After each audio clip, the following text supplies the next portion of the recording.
Hello and welcome to Chautauqua County's Workplace Conduct Presentation. I am Vince Horrigan, your County Executive. And I am Kirk Gustafson from the County Law Department. We invite your attention to the following Workplace Conduct Training presentation.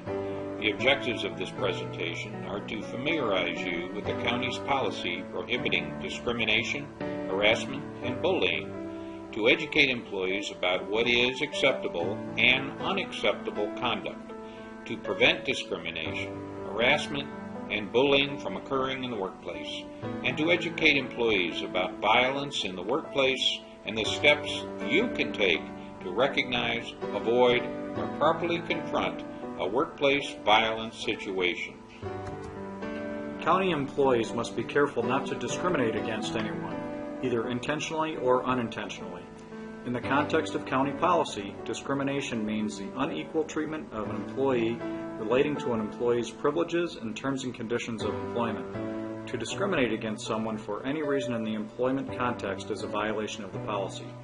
Treating someone differently due to their age, gender, race, disability, or any other category prohibited by law can subject the discriminating person to disciplinary action. The policy also prohibits employees from harassing others. Harassment occurs where a person engages in conduct which creates an intimidating, hostile, or offensive work environment, or unreasonably interferes with a person's work performance or work opportunities.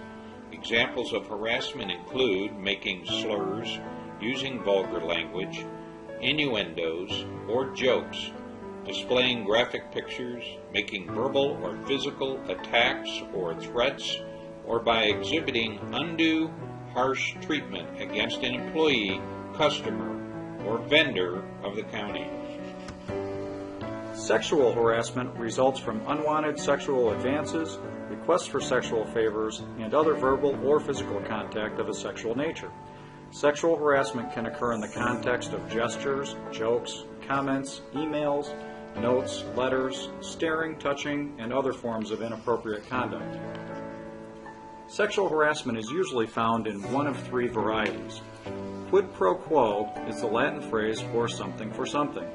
In the sexual harassment context, quid pro quo harassment typically occurs when a supervisor threatens an adverse employment decision like firing, demotion, or reduction in work hours if the employee does not submit to advances, requests, or contact of a personal and sexual nature. In the simplest form, sexual harassment occurs where a supervisor tells the employee they will be fired if they do not have sex with the supervisor. Of course, there are many variations on quid pro quo harassment that can result in an investigation into whether sexual harassment has occurred. The second form of sexual harassment is what I call quid pro quo without the threat. If a supervisor makes an adverse employment decision affecting the employee because they did not submit to an advance, request, or contact of a sexual nature, sexual harassment probably has occurred. This behavior is just as offensive as quid pro quo harassment and will not be tolerated. The most typical form of sexual harassment in today's workplace is where the employer allows an intimidating, hostile, or offensive work environment to exist. The Executive Policy Bulletin cites a laundry list of prohibited activities, such as the making of sexually oriented jokes, gestures, and comments, the delivery of sexually suggestive notes, letters, or email transmissions, and the display of revealing pictures, posters, calendars, or postcards. Other prohibited activities include physical acts such as touching, pinching, patting or brushing up against another employee, leering or staring at another, or pursuing a social interest in an employee where such pursuit is unwelcome by the other employee. Sexual harassment can occur within the same gender. For example, a male may complain about the conduct of another male. It is also important to know that the intent of the person displaying the conduct makes no difference. If the conduct is perceived to be sexually harassing, the employee may be subject to being held accountable for those acts regardless of the person's intent. The conduct is what will be evaluated. It is also noted that Chautauqua County has stated in its policy bulletin that the county will take all reasonable steps to prevent or eliminate workplace sexual harassment of its employees by non-employees, including customers, clients, and suppliers. The concept of bullying has been around for ages, but it has recently been identified as a workplace concern. A bully is one who habitually cruel to others, and bullying can include abusive treatment towards others, or the use of force or coercion to affect another's actions. Acts of bullying must be reported so they can be addressed promptly and appropriately. All employees have the right to work in an environment free from all forms of discrimination, harassment, and bullying. No employee should be subject to these forms of prohibited conduct. Discrimination, harassment, and bullying are forms of misconduct that undermine the integrity of the workplace. If there is an incident of discrimination, harassment, or bullying, it must be reported. You have a responsibility not only to refrain from engaging in prohibited conduct, but to report such conduct if it occurs. Allegations of discrimination, harassment, or bullying should be reported to your department head, the Human Resources Director, or to one of the investigation officers appointed in writing by the county executive. You will be asked to complete a written complaint form and to preserve any and all evidence of the conduct. You will be encouraged to fully cooperate with the investigating officers assigned to investigate the complaint. If an investigation is warranted, the investigation may be conducted by a male and female team of investigating officers. The officers will determine whether the accused needs to be separated from the person who is the subject of the conduct. Interviews will be conducted of all parties who have information about the alleged conduct. All employees' rights will be respected throughout the process, and confidentiality will be maintained to the fullest extent possible. Findings of fact will be prepared by the investigating officers. The investigating officers will determine whether discrimination, harassment, or bullying has or has not occurred. The findings of fact will be presented to the county executive and the department head of the accused. The department head will review the report and take appropriate action, including disciplinary action if warranted. All persons involved in the investigation process will be cautioned that retaliation in the wake of the complaint will not be tolerated and can result in disciplinary action being taken against the retaliating party. The sexual harassment officers, as part of the investigatory function, will inquire of the parties to determine whether referral to the county's Employee Assistance Program, or EAP, is indicated. A false complaint of discrimination, harassment, or bullying will be taken very seriously. If after an investigation it is determined that the complaint was fabricated, the person making the complaint will likely be the subject of disciplinary action. You have learned through the course of the presentation that discrimination, harassment, and bullying will not be tolerated within Chautauqua County operations. You were informed of what conduct is prohibited by the county's policy and the procedure to make a complaint. You are again encouraged to do the right thing, to make a complaint if and when appropriate and prohibited conduct occurs in the workplace. If you have any questions concerning this part of the presentation, or if you have questions after reading the Executive Policy Bulletin, please direct them to Human Resources Department at 753-4237. We are now going to switch gears and discuss violence in the workplace. Our objectives will be to define workplace violence, familiarize you with the Executive Policy Bulletin containing the county's Workplace Violence Prevention Program, to give you some tools to recognize and avoid workplace violence situations, to discuss high-risk occupations, to review the reporting and investigative process, and to relay practical information on how to effectively deal with people in trying circumstances. Workplace violence is defined as violent acts, including physical assaults and threats of assaults directed towards persons at work or on duty. The definition of workplace includes any location, permanent or temporary, where an employee performs any work-related duty. This includes buildings and surrounding perimeters, parking lots, field locations, clients' homes, and traveling between work assignments. Chautauqua County is committed to providing a safe and secure environment for our employees and customers. This policy statement is included in Executive Policy Bulletin A-3-048 entitled Workplace Violence Prevention Program. Components of the program include risk evaluation, training, record keeping, reporting, and investigation. One of the top priorities of this presentation is to assist you in being able to recognize the risks that accompany workplace violence situations. First and foremost, be aware of your surroundings. Having knowledge of policies and procedures could also be helpful. Safety and security concerns need to be reported to your supervisor. You can also report concerns to your union steward. Many websites are available that address workplace violence, such as the New York State Department of Labor website and the National Institute of Safety and Health. All county employees are encouraged to be proactive when it comes to preventing an incident of violence at work. As county employees, we are exposed to certain risks of violence while working. Some of these risks are dealing directly with the public, working late night or early morning, handling money, working alone or in small numbers, working in areas that are open to all other employees and members of the public, having a mobile office like a police car, and the prevalence of handguns and other weaponry by co-workers, clients, and the general public. Additional risks are present when working in remote locations without backup. Poorly lit parking areas can be a source of concern. We are also at risk when we have not been trained to recognize and deal with an individual's hostility and/or aggression. We have identified a number of particular so-called high-risk occupations for the purposes of this training. However, as representatives of the county, we can all be considered to have a high-risk occupation for the sake of violence in the workplace. I'm going to discuss several ways that we can assist in preventing a workplace violence situation from occurring. You are encouraged to do what you can to make the workplace an enjoyable environment. In the event conflict arises, you are encouraged to resolve those differences as soon as possible before they become larger problems.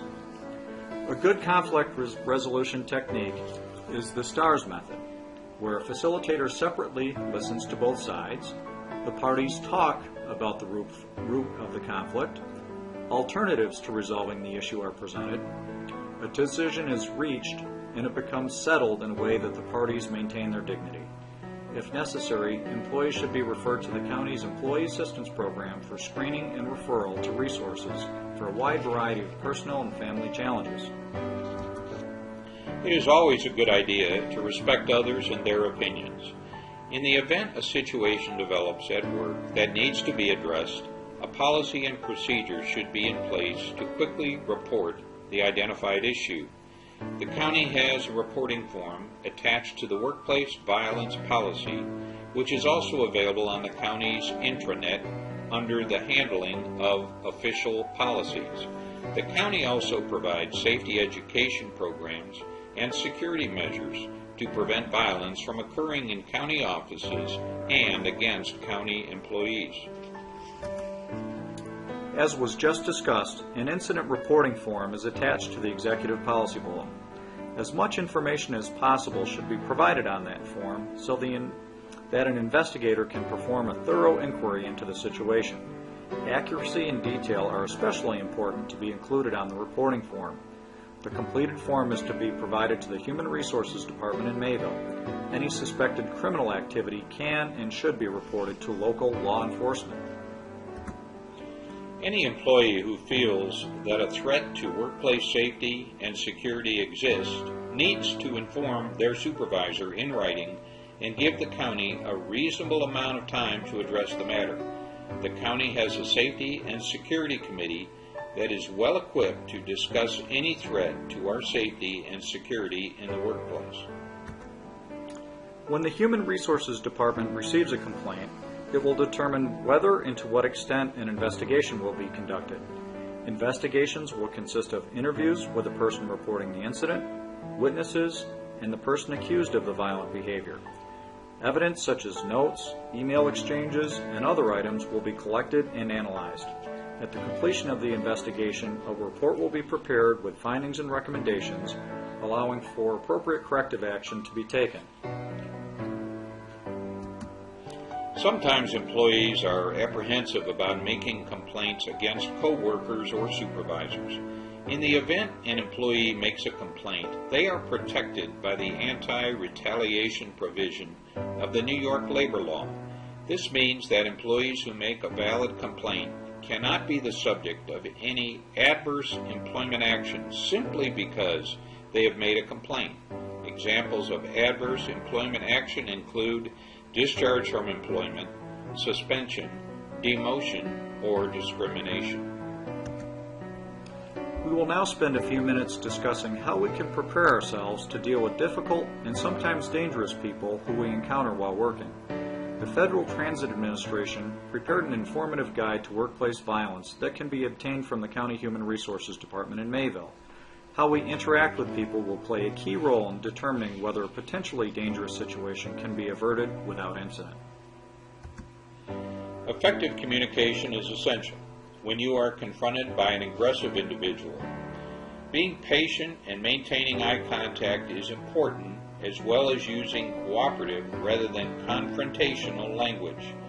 Since you likely will not know the intellectual capacity of the person you are dealing with, use simple terms and short sentences.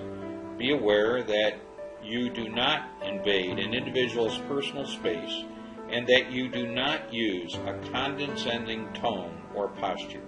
Be aware not to inadvertently criticize the individual for their behavior or point of view. Your goal is to de-escalate the situation instead of making it worse. Being able to maintain your own emotions is important as your communication.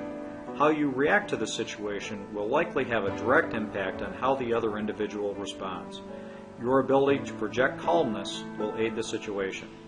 Purposefully slow down the pace of the conversation and take a pause if you need to. Be sure to show respect for the individual regardless of how you are being treated at the moment. Don't be lured into an escalating verbal confrontation that could lead to a physical confrontation. If you can avoid the person or the problem, that is preferable. However, workplace violence situations arise quickly and with very little or no advance notice. If you have been involved, your words and actions will likely control the outcome. If engaged with an aggressive person, your goal will be to defuse and de-escalate the situation. You are encouraged to engage the individual in conversation by asking open-ended questions such as who, what, where, and when the problem began, and summarize with empathy what the individual is experiencing.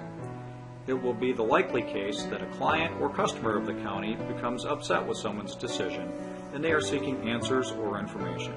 In that case, do your best to offer help, options, or a referral. If you are not having success, you may need to resort to a choices and consequences approach, meaning that you tell the person if they make a bad decision, they will be subject to a bad outcome, such as an arrest. Some incidents may be able to be prevented by cluing yourself into particular warning signs. This is more likely to occur with people you have regular contact with. Changes in personality, attire, increased problems at work and home, alcohol or substance abuse issues, and the like are warning signs. You are encouraged to do what you can to offer the person assistance if you think something is not right.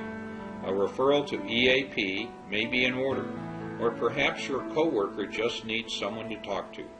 You have an opportunity to make a difference if you take stock of what is going on around you. If the person you are dealing with becomes dangerous, use common sense and your instincts as guides. Know your limitations and try to escape if safe to do so. Alert others discreetly if you have the ability to do so. In any event, alert others so they are aware of what is going on so they can provide additional assistance. Please do not take any unnecessary risks in these rare but serious occasions. If you have a panic button in your office, use it when necessary. Call 911 in the event of a true emergency. Call attention to what is going on if safe to do so. There is strength in numbers. At the conclusion of a serious incident, documentation is critical to be able to use it as a learning experience in an attempt to prevent similar instances from occurring in the future. The county is very fortunate to have readily available to us numerous resources to deal with workplace violence issues.